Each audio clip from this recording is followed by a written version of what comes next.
सज्जनों और देवियों, जीवन का सच्चा सुख कहाँ है, इसकी हमें खोज करनी चाहिए, निर्णय लेना चाहिए कि जीवन का सच्चा सुख कहाँ है। हमारी अनाद काल से जो आदत है और अभ्यास है और अज्ञान है, उससे लगता है चमक दमक में सच्चा सुख है। चमक दमक में सच्चा सुख नहीं। साहब ने कहा है, जीवन ऐसो सपना जैसो, जीवन सपन समाना। जीवन ऐसा है जैसे सपना, और फिर दोहराते हैं, जीवन सपन समाना। सपना और जागृत में फर्क है। सपना मन के संस्कार होते हैं और जो जागृत है वो पदार्थात्मक है। जैसे प्रयाग कुंभ मेला अर्ध कुंभी है, तो गंगा का विशाल मैदान ये सपना नहीं है, यथार्थ है। और इसमें जो कैंप लगे हैं, छावनियां लगी, ये भी यथार्थ है। और आदमी जो है वो भी यथार्थ है। समय इस समय 4 बजने का होने जा रहा है, ये भी यथार्थ है। सूरज उगा है, हवा चल रही है, यथार्थ है। सपने में 10 आदमी सोएं या जितने यहां लोग हैं सब सो जाएं, तो सबके सपने अलग अलग होंगे, लेकिन यहां हम सब बैठे हैं तो सबका अनुभव एक है कि हम प्रयाग अर्ध कुंभी में पहुंचे हैं और गंगा के मैदान में कबीर छावनी में बैठे हैं। जहां इतने लोग जितने बैठे हैं सब कहीं एक ही अनुभव है। ये सपना तो नहीं है। सपना होता तो अलग अलग होता, तो ये सपना नहीं है। साहब कहते हैं, जीवन ऐसो सपना जैसो। सपना नहीं है, सपना जैसा है। ये फर्क है। सपना जैसा है, सपना नहीं। जब सपना टूट जाता है, नींद खुल जाती है, सपना टूट जाता है, तो सपने की कोई चीज नहीं रहती। आप जब रात में सो जाएंगे तो प्रयाग कहाँ रहेगा? प्रयाग से आपका जुड़ाव नहीं रहेगा, यही चाहे सो जाए। लेकिन आप मन का जुड़ाव ही तो जुड़ाव है। मन का ख्याल है तो जुड़ाव है, मन का ख्याल नहीं तो जुड़ाव नहीं। जिन जिन वस्तुओं की हमें याद होती है उन वस्तुओं से हम जुड़ते हैं। जिनका जिनका ख्याल नहीं होता है उनसे टूट जाते हैं। जीव सब समय असंग है। ये तो शरीर के कारण से इंद्रियां हैं और मन है। इंद्रियों और मन के झरोखे से दुनिया देखते हैं, और जब जब जितना देखते हैं और याद करते हैं तब तक उनसे जुड़ते हैं। और जब जब जिसको नहीं देखते हैं, नहीं सुनते हैं, नहीं याद करते हैं, उनसे नहीं जुड़ते हैं। एक काल में हम बहुत वस्तुओं से नहीं जुड़ते हैं, एक ही वस्तु से जुड़ते हैं। जल्दी जल्दी बदलते रहते हैं अनुभव, लेकिन जुड़ते हैं एक काल में एक ही वस्तु से। और जब गाड़ी नींद आ जाती तो सब वस्तुओं से बिछुड़ जाते हैं। आत्मा और जगत से जोड़ने का साधन मन है।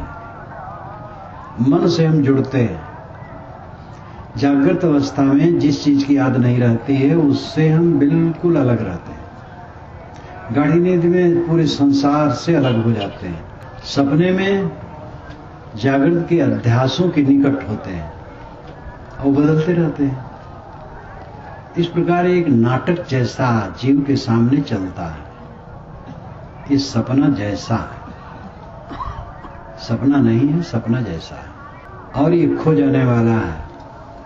इसका हमारा साथ नित्य नहीं। इसमें जो बुजुर्ग बैठे हैं वो स्वयं याद करें कि 50 वर्ष के पूर्व जिन जिन से उनका संबंध था उनमें से कौन बचा है और कितने लोगों का संबंध आज है। जो हैं भी उनसे संबंध नहीं रहा और बहुत से लोग चले गए। ये संसार का चक्र। जो मिलता है खो जाता है, जुड़ता सो टूट जाता है, जन्म लिया सो मर जाता है, संग्रह सब लुट जाता है। सर्वे क्षयांता निचयाः पतनांता समुच्छ्रयाः संयोगा विप्रयोगांता मरणांतम ही जीवितम। सर्वे क्षयांता निचयाहा। निचयाहा का मतलब संग्रह। जितना हम संग्रह करते हैं सब खो जाता है। जहां से हम जुड़ते हैं टूट जाता है, जन्म लेते हैं मर जाता है। ये सपना जैसा है। अब अंत में जीव के साथ कुछ रहता नहीं, जीव अकेला है, केवल अकेला है। इसलिए जीवन में जो सफलता है वो ये है अपने अकेलेपन की पुष्टि होना। जो अपने वैभव को समझता, अपने अकेलेपन को समझता, अपनी संपत्ति को समझता, वो सुखी होता है। आपकी संपत्ति क्या है? आत्मा। आत्मा कहो, चाहे राम कहो, चाहे ब्रह्म कहो, चाहे भगवान कहो, चाहे अल्लाह कहो, चाहे सत्य कहो, एक बात है, वो आपकी संपत्ति है, वो आपका आत्मा, आपका होना है, आपका अस्तित्व है। मैं सब समय जीव कहता रहता मैं ये काम करूंगा, मैं ये नहीं करूंगा। मैं आपकी बहुत बड़ी संपत्ति है। मैं को न समझ करके सब तकलीफ है। कोई बिछुड़ गया है तो रो रहा है। क्यों रो रहा है? फलाने बिछुड़ गए, पिता मर गए, माता मर गई, पत्नी मर गई, पति मर गया, बच्चा मर गया। ये व्यवहार है। पति पत्नी पिता पुत्र भाई बच्चा ये है ही नहीं है आत्मा में। परमार्थ की दृष्टि आदमी की बनती नहीं है। व्यवहारिक बुद्धि हरदम बनी रहती है। हर आदमी ही महसूस करता मैं स्त्री हूं, मैं पुरुष हूं, मैं काला हूं, मैं गोरा हूं, मैं ब्राह्मण हूं, मैं शूद्र हूं, मैं हिंदू हूं, मुसलमान हूं, मोटा हूं, पतला हूं, ऊंचा हूं, नीचा हूं, सांवला हूं, गोरा हूं। बस देह बुद्धि हर समय बनी रहती है और देह संबंध की बुद्धि बनी रहती है। इसलिए हरदम दुखी रहता है। अपना चित्त देह में है, देह की उपलब्धियों में है। धन दौलत रुपया पैसा सगे संबंधी मान बढ़ाई पद प्रतिष्ठा, इसी में चित्त लौटता फूटता रहता है। इसलिए आदमी को भी विश्राम नहीं मिलता। और ये सब चीजें पानी की धारा की तरह, पानी की बुलबुले बने और मिटे। गंगा किनारे जाके खड़ा होके देखो धारा बह रही, स्थिर नहीं, भागी जा रही। गंगा की याद होकर के दुख होता है। जिस आशा से लोग स्नान करने आते हैं, स्नानार्थी पीड़ित होते हैं। नाली का पानी पूरा हो गया, लेकिन नदी तो नदी है, वो तो बहती ही बहेगी, चाहे उसमें जो कुछ बहे, और उसका प्रवाह निरंतर चलता रहता है। पूरा संसार सागर है, यहां निरंतर प्रवाह चलता रहता है। बनना बिगड़ना, बनना बिगड़ना इसका स्वभाव है। उदय व्यय, बनना बिगड़ना। पानी के बुलबुले की तरह बनना और बिगड़ना इस संसार का स्वभाव है। ऐसे में हमारा मन रहता, सुखी कैसे होंगे? जवानी थोड़े दिन में ढीली होती है, सिकन आने लगती है और लोगों को बड़ा कष्ट होता है। चेहरा का चांद जितना तना रहता है और वो 30 वर्ष की उम्र में ही वो वैसा नहीं रहता है, फर्क पड़ जाता है, बड़ा कष्ट होता है। काले बाल उजले हो गए, बड़ा कष्ट होता है। एक एक बाल उजला होना शुरू होता है। शौकीन लोग मूंछ में जब बाल उजले होते हैं तो उसको चिमटा से उखाड़ देते हैं, और जब ज्यादा उजले होते हैं तो कैंची से कटवा के निकलवा देते हैं, और जब और ज्यादा होते हैं तब फिर दवाई लगाते हैं। वो काला रखना चाहते हैं। बेकार की बात। उजला होने दो। उजला वृद्ध होता है, जिसे के बाल उजले होते हैं वो वृद्ध होता है, और वृद्ध आदरणीय होता है। जवानी में अगर किसी के बाल उजले हों तो 2 लाभ उसको है। एक तो जवान है और दूसरे बुजुर्गानी का लाभ है। जहां जाएगा बुजुर्ग मान के लोग आदर करेंगे। कहते हैं गुरु और वृद्ध और रोगी ये तीनों पूज्य हैं। गुरु जैसे पूज्य है, रोगी और वृद्ध भी वैसे पूज्य है। हमारा मन हरदम उसमें लगा रहता है जो स्थिर नहीं है, तो तकलीफ न होगी तो क्या होगी? लड़के ने कुछ कह दिया, अब लाठी लग गई। लड़का आपका कोई है ही नहीं है। आत्मा कोई लड़का होता है? अपने देह माने बैठे हो, रमेश्वर जगेश्वर। आप आत्मा शुद्ध चेतन हो। शुद्ध चेतन में कहीं लड़का लड़की होता है? कुछ नहीं, झूठ है। जो अवज्ञा कर दिया, माटिक धोधा एक था, अवज्ञा कर दिया, माटिक धोधा फूट करके मिलने वाला है सब। उसका मन है, अवज्ञा कर दिया, उसमें चेतन है, आत्मा है उसमें भी, लेकिन उसका विचार है जैसा उसका मन है वैसे किया। दुखी हम क्यों? किसी के कारण से हम दुखी हो जाए, हमारी कोई कीमत ही नहीं है। फिर कोई आकर के अभी हमें गाली देने लगा, हम दुखी हो जाए तो हम पशु हैं। पशु को जिधर हाको उधर चलते हैं। अब आदमी स्वतंत्रता से चलता है। अगर किसी की गाली देने से हम दुखी हो गए तो हम जानवर हो गए, उसने हमें हाँक दिया, बेकार हो गए। आपकी इतनी बड़ी गरिमा है, इतनी बड़ी महिमा है, इतनी बड़ी ऊंचाई है कि आप उसको समझो तो तकलीफ नाम की कोई चीज है ही नहीं जीवन में। कोई गाली दे, कोई अपमान करे, कोई तिरस्कार करे, उसका विचार है। जब उसका मन बदल जाएगा तो सत्कार भी करेगा। एक महंत ने मुझे गाली दी और अपनी किताब में लिखा मुझे गाली, और मैं उनसे प्रेम से मिला तो आंसू गिराने लगी। और मैं गाली देता तो और गाली देते तो दोनों दुख बढ़ता। उन्होंने गाली लिखी, मुझे कुछ भी नहीं लगा, और उनसे प्रेम से मिला तो आंसू गिराने लगे कि उनसे बड़ी गलती हुई। मैंने कहा कोई गलती नहीं हुई।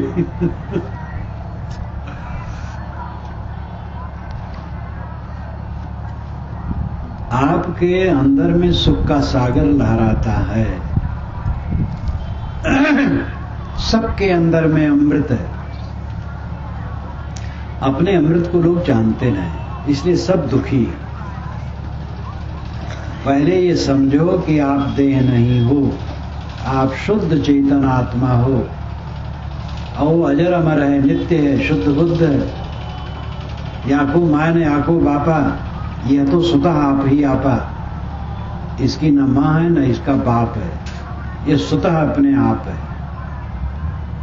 आ गए यहां, लोगों से मुलाकात हो गई तो किसी के हम चाचा हो गए, किसी के बापा हो गए, और किसी के पुत्र हो, किसी के पोता है। वही आदमी किसी का दामाद है और किसी का ससुर है और किसी का साला है। क्या रोग है? और सब झूठ है। गोस्वामी जी ने बहुत बढ़िया कहा, झूठे लेना झूठे देना, झूठे भोजन झूठ चबाना। ऐसे में उलझ उलझ करके सब मरते हैं। देहाभिमान का तिरस्कार करो, आत्मज्ञान का सत्कार करो। आप शुद्ध आत्मा हो, तीनों काल में अतीत, प्रकृति से अतीत हो। कारण कार्य जगत ये संसार प्रवाह है।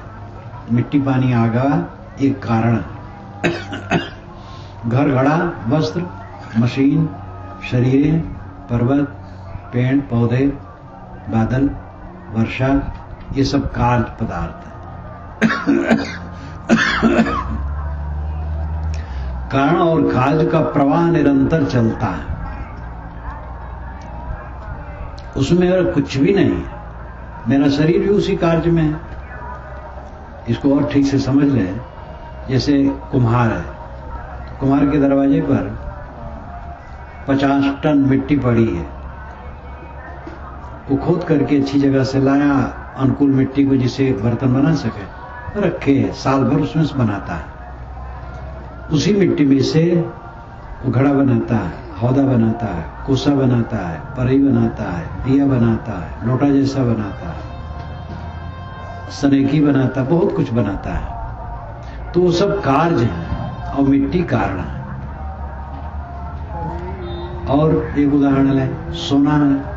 सोनार सोने से कुंडल बनाता है, कंठा बनाता है, करधनी बनाता है, कयूर बनाता है, कई चीजें बनाता है। वो सब कार्य है और सोना कारण है। तो सोना कारण है और आभूषण कार्य है। इसी प्रकार मिट्टी पानी आग हवा ये कारण पदार्थ है, और घर घड़ा वस्त्र रुपए पैसे शरीरें मशीनें किताबें जहां तक दिखाई देता पेड़ पौधे पर्वत बादल सब ये कार्य पदार्थ है। ये कारण कार्य का प्रवाह निरंतर चलता है और आत्मा इसको सत मान करके इसमें पीड़ित होता रहता है। ये प्रवाह ऐसे बनता बिगड़ता रहेगा। जैसे बाहर एक मिट्टी का ढेला फूट गया वैसे अपना शरीर भी एक मिट्टी का ढेला फूट जाएगा। सारी चीजें ऐसे बदलती रहती हैं, सब बिगड़ती रहती हैं। इसलिए इस कारण कार्य व्यवस्था को देख करके इससे अपने मन को अनासक्त रखो। हमारे और आपके बस में ये नहीं है। हमारे और आपके बस में नहीं है कि इसको रोक दें। शरीर की अवस्था को नहीं रोक सकते। परिवर्तन होगा, मनुष्यों का मन बदलेगा, अनुकूल लोग प्रतिकूल होंगे, प्रतिकूल लोग अनुकूल होंगे, मुनाफा होगा घाटा होगा, प्रिय का वियोग होगा, अप्रिय का संयोग होगा, शरीर में रोग भी कभी आएगा और एक एक छूटते चले जाएंगे और एक दिन सब छूट जाएगा। कुछ अपने साथ रहेगा नहीं। इस बात को हमें समझने की जरूरत है और इस बात को अगर समझा जाए तो कलेश कुछ नहीं होगा। आत्मा नित्य शुद्ध बुद्ध है। इस शरीर के धारण करके शरीर को धारण करके जो करना चाहिए वो इतना है। मेहनत करो, मेहनत में जो मिले उसमें संतुष्ट रहो और अपने साधन में मन लगाओ। मन को संभालो। भोजन वस्त्र आवास के लिए बहुत सर दर्द न करो। दूसरे की तुलना न करो। दूसरे के मकान, दूसरे की गाड़ी, दूसरे की चीजें उसकी तुलना न करो। अपने पास जो है बहुत है उस पर संयम करो।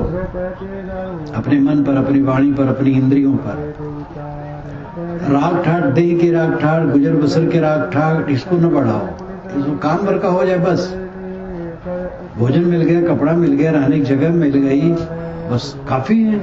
अब जो करने का काम खास है मेहनत करके वो है स्वभाव का सुधार, गंदी आदतों का त्याग, वासना का त्याग। ये जो सपना में मिला हुआ है इसके प्रति मोह का त्याग, आसक्ति का त्याग, अपने को जीतने के लिए प्रयास, आत्म विजय प्राप्त करने का प्रयास, ये सब करना चाहिए।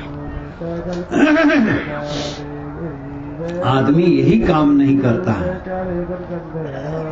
और इसीलिए तकलीफ है। सुख लाभ जीवन में क्या है इस पर मैं कह रहा था। जो जीवन का परम सुख है वो है मन की शांति, मन का उद्वेगहीन होना, सब समय प्रसन्न रहना। जो उद्वेगहीन होगा वही प्रसन्न रहेगा और जो उद्वेगवान होगा अप्रसन्न रहेगा। जिसके मन में कालुष्य है, विकार है, उद्वेग है, वो प्रसन्न नहीं होगा। कितना धनी हो, कितना मालदार हो, कितना विद्वान हो, ऊंचा पद वाला हो, जिसके मन में कला है, कल्पना है, प्राणवैर है, किसी के लिए विरोध की भावना है, किसी के लिए ईर्ष्या द्वेष है, वो दुनिया की चीजों में लोटता पोटता मन कभी विश्राम नहीं पाता है। जिसका मन दुनिया की चीजों में नहीं लोटता पोटता है वो केवल गुजर बसर की चीज समझता है बस। इसलिए अपने मन को हमें शुद्ध करने का प्रयास करना चाहिए। सुख का सागर आप स्वयं हैं। केवल चित्त को सरल कर लें, जीवन सरल बना लें। सुख सस्ता है, सुख महंगा नहीं है। सुख को लोग महंगा बना डाले, जैसे भोजन ही है, घी हो, दूध हो, मेवे हो, कीमती चावल हो, तब बढ़िया भोजन है। एक सब बकवास। ये सब चीजें मिल जाए वो भी खा लेना चाहिए। लेकिन खाने की चीज सादा भोजन है। अन्न मिल जाए, पानी में उबाल ले, खा ले, सब्जी मिल जाए, कुछ पेट में पड़ जाए, ये पचने वाली चीज है, बहुत जल्दी पच जाएगी, स्वास्थ्य अच्छा रहेगा।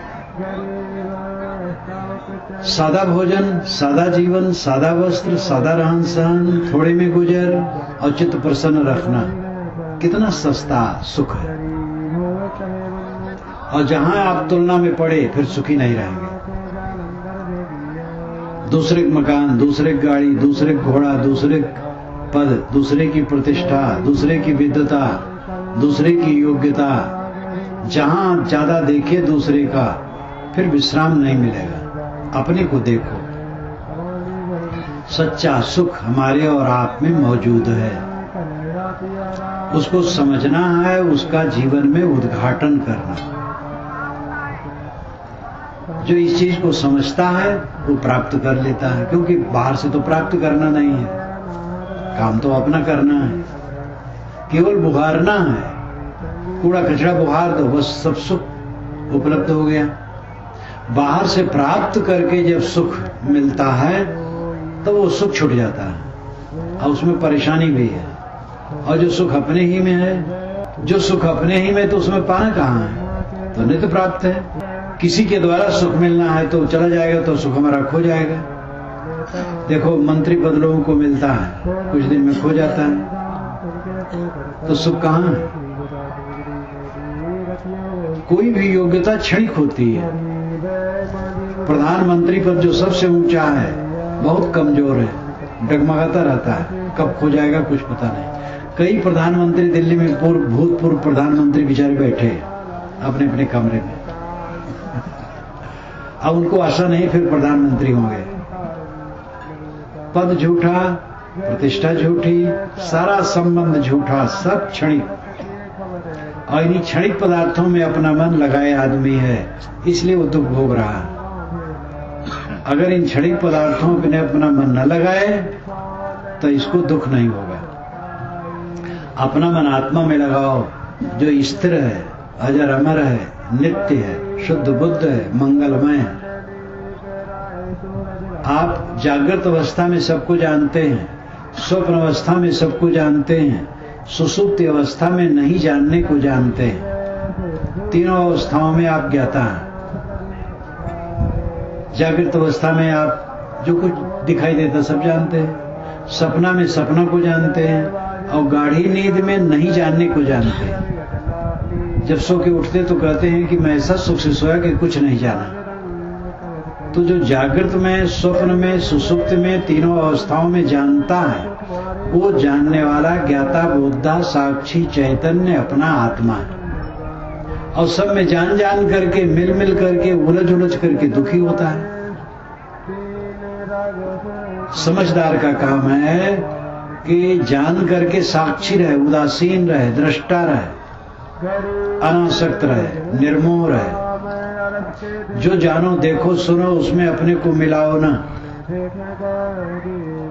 जैसे किसी ने हमें गाली दे दी तो उसमें मिल गए, अब वही हमारे चित्त में चढ़ गया और खटकता है, हटता ही नहीं है। किसी ने गाली दी, हो गया, हवा में उड़ गई, बस क्या उसकी चिंता करना है। किसी ने सम्मान किया तो उसमें मोह क्या करना, सम्मान भी उड़ गए। लोग पूजा करते हैं, पूजा करने के बाद उठ पड़ते हैं, सब खो जाता है, पूजा खो जाती है। कई जगह सम्मान करने वाले सैकड़ों लोग इकट्ठे हो जाते हैं और 10 मिनट के बाद सब इधर उधर चले गए, फिर अकेला रह गया। तो ये सम्मान, पूजा, सत्कार, अपमान, अनादर, हानि, लाभ, सुख दुख, संयोग वियोग सब क्षणिक है। ये सब आते हैं और जाते हैं, स्थिर नहीं है। इनमें अपने मन को डुबाओ मत, अपने मन को अपने आत्मा में लगाओ। और इसके लिए रोज सबको साधन करना चाहिए, ज्ञान के ग्रंथ ऐसे पढ़ना चाहिए और उसका मनन चिंतन करना चाहिए और अपने मन को बारंबार आत्मा में लगाना चाहिए। दुनिया की बात जितना भूलो उतना आत्मा में लगेगा।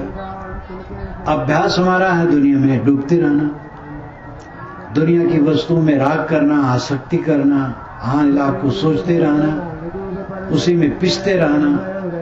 नींद खुली और मन का नरक शुरू हुआ।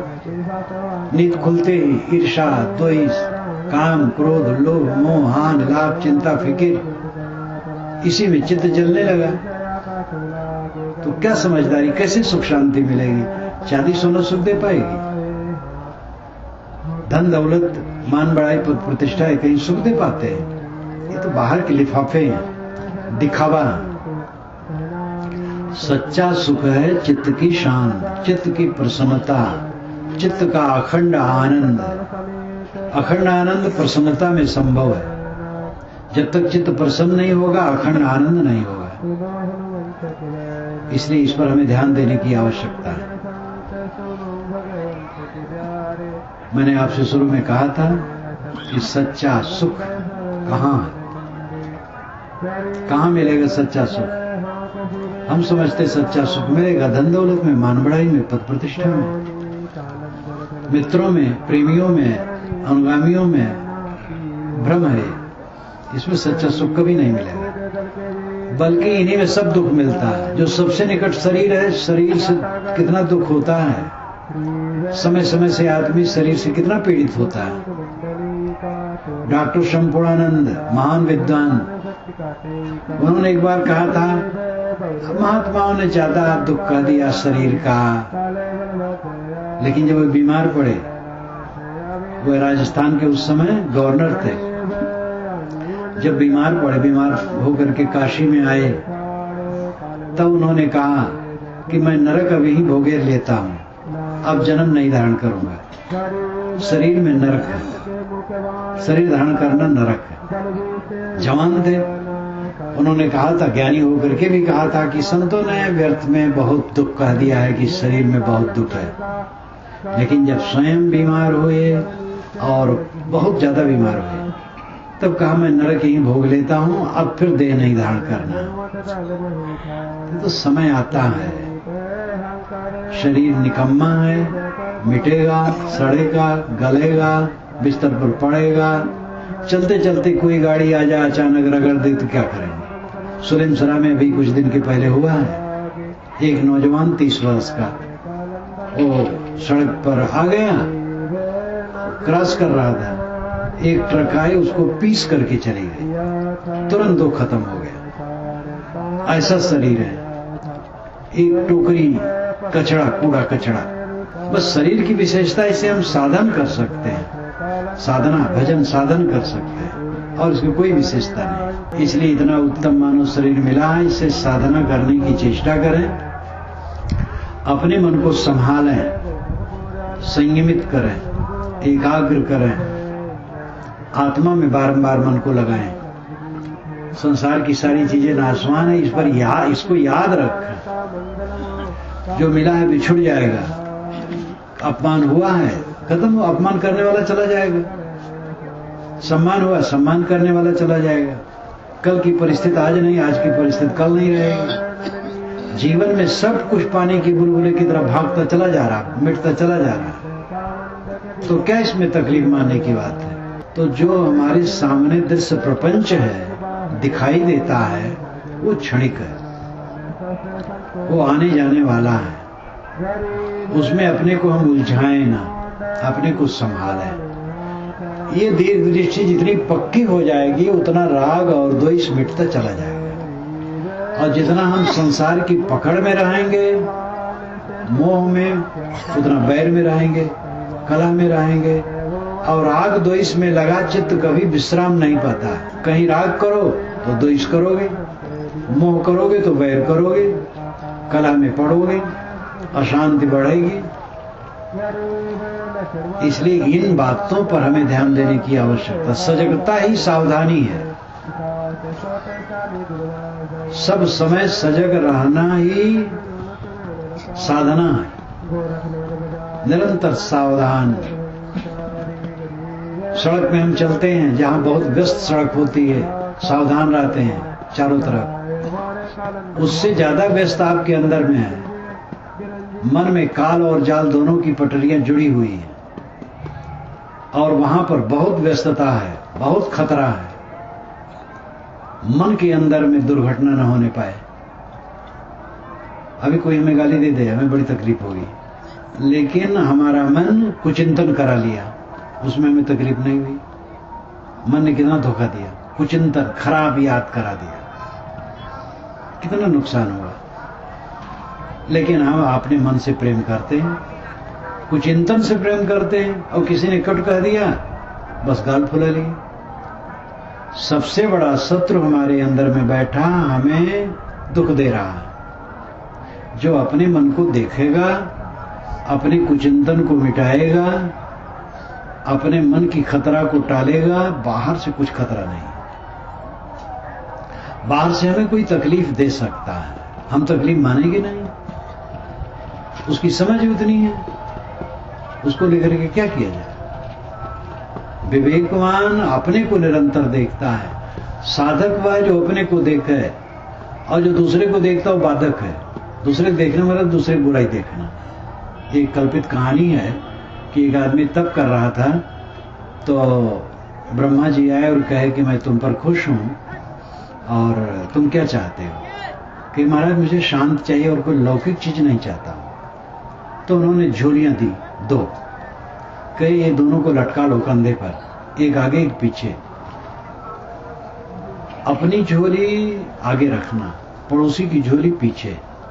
पड़ोसी की झोली कभी न देखना, अपनी झोली देखते रहना। लेकिन वो समझ नहीं पाए, उल्टा किया, पड़ोसी की झोली आगे कर लिया, अपनी झोली पीछे।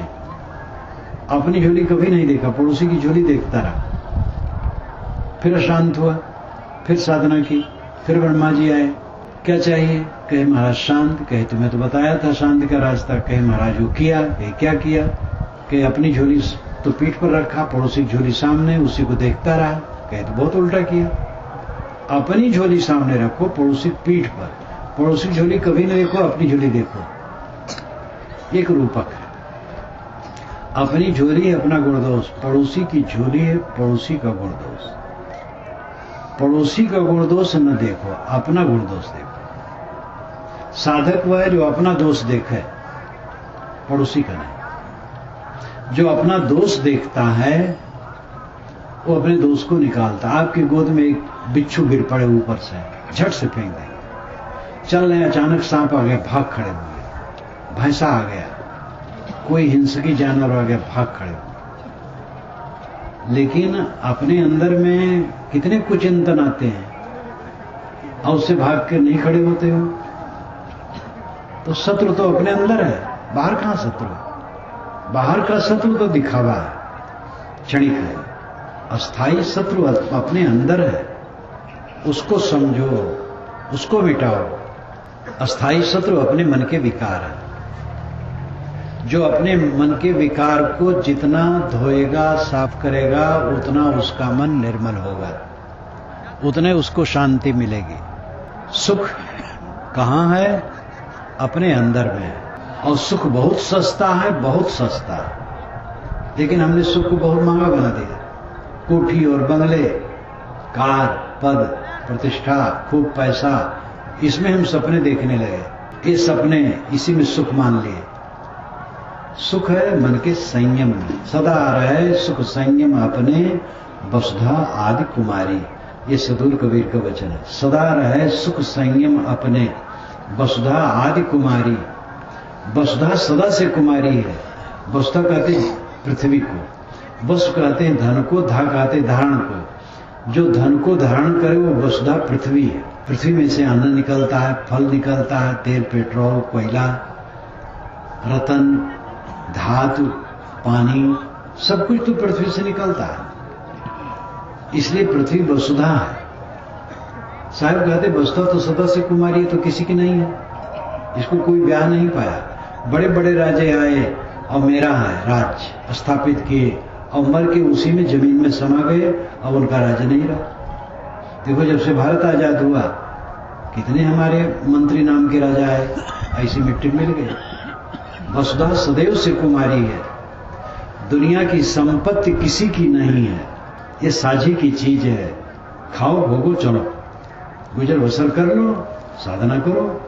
थोड़ा अन्न चाहिए, थोड़ा कपड़ा चाहिए, थोड़े सोने की जगह चाहिए, और सबसे अपने मन को समेट के रखना चाहिए। अपने घर वालों से, बाहर वालों से, अपने पास वालों से, दूसरे वालों से, सबसे अपना मन समेट के रखो। सबका हित करो, हित चिंतन करो, जो मन सके सेवा कर दो। किसी से कुछ न चाहो, अपने लड़के से भी न चाहो, अपने शिष्य से भी न चाहो कि वो आपको ऐसा कर दे वैसा कर दे, जैसा उसका मन वैसा करे, जैसी समझ हो।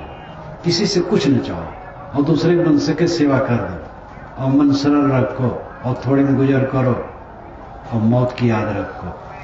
सब कुछ की क्षणभंगुरता को देखो, सब पानी की बुलबुले की तरह। इस काम को निरंतर करो, देखो आपको कोई दुख कभी नहीं, कोई दुख कभी नहीं, सब समय सुख और शांत। हम और आप यही काम करें,